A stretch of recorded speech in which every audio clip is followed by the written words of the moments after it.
രേഖ ഗുപ്ത ഡൽഹിയുടെ പുതിയ മുഖ്യമന്ത്രി. ബിജെപിയുടെ നിയമസഭാ കക്ഷി യോഗത്തിലാണ് രേഖ ഗുപ്തയെ തെരഞ്ഞെടുത്തത്.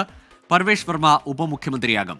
ലഫ്റ്റനന്റ് ഗവർണറെ കണ്ട് സർക്കാർ രൂപീകരിക്കാൻ അവകാശവാദം ഉന്നയിച്ചു. സത്യപ്രതിജ്ഞ നാളെ രാവിലെ 11 മണിക്ക് രാംലീല മൈതാനത്ത് നടക്കും.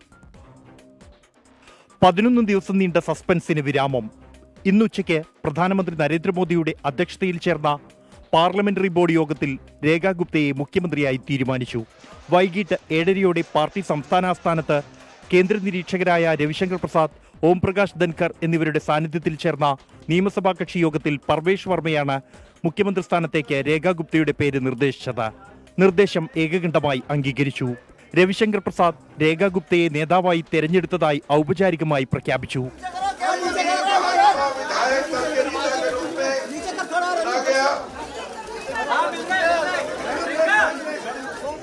രേഖ ഗുപ്ത എല്ലാവർക്കും നന്ദി അറിയിച്ചു.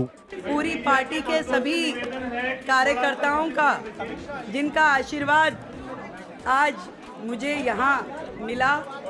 9 പേരുകൾ മുഖ്യമന്ത്രി സ്ഥാനത്തേക്ക് പരിഗണിക്കപ്പെട്ടെങ്കിലും വനിത, OBC, മധ്യവർഗത്തിന്റെ പ്രതിനിധി എന്നീ 3 ഘടകങ്ങൾ രേഖ ഗുപ്തയ്ക്ക് തുണയായി. പർവേഷ് വർമ്മയെ ഉപമുഖ്യമന്ത്രിയായും വിജേന്ദർ ഗുപ്തയെ സ്പീക്കറായും തീരുമാനിച്ചു. രാംലീല മൈതാനത്ത് നടക്കുന്ന പ്രൗഢഗംഭീരമായ ചടങ്ങിൽ പുതിയ സർക്കാർ സത്യപ്രതിജ്ഞ ചെയ്ത് അധികാരമേൽക്കും. പ്രധാനമന്ത്രി നരേന്ദ്രമോദി അടക്കമുള്ള ദേശീയ നേതാക്കൾ, NDA ഭരിക്കുന്ന സംസ്ഥാനങ്ങളിലെ മുഖ്യമന്ത്രിമാർ, ക്രിക്കറ്റ്, സിനിമാ താരങ്ങൾ അടക്കമുള്ള ഒട്ടേറെ പ്രമുഖർ ചടങ്ങിൽ പങ്കെടുക്കും.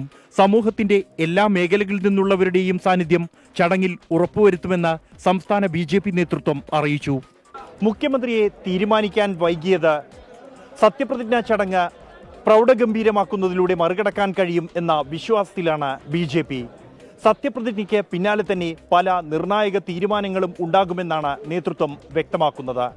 മോഹൻകുമാറിനൊപ്പം ബൽറാം നെടുങ്ങാടി, 24 ഡൽഹി.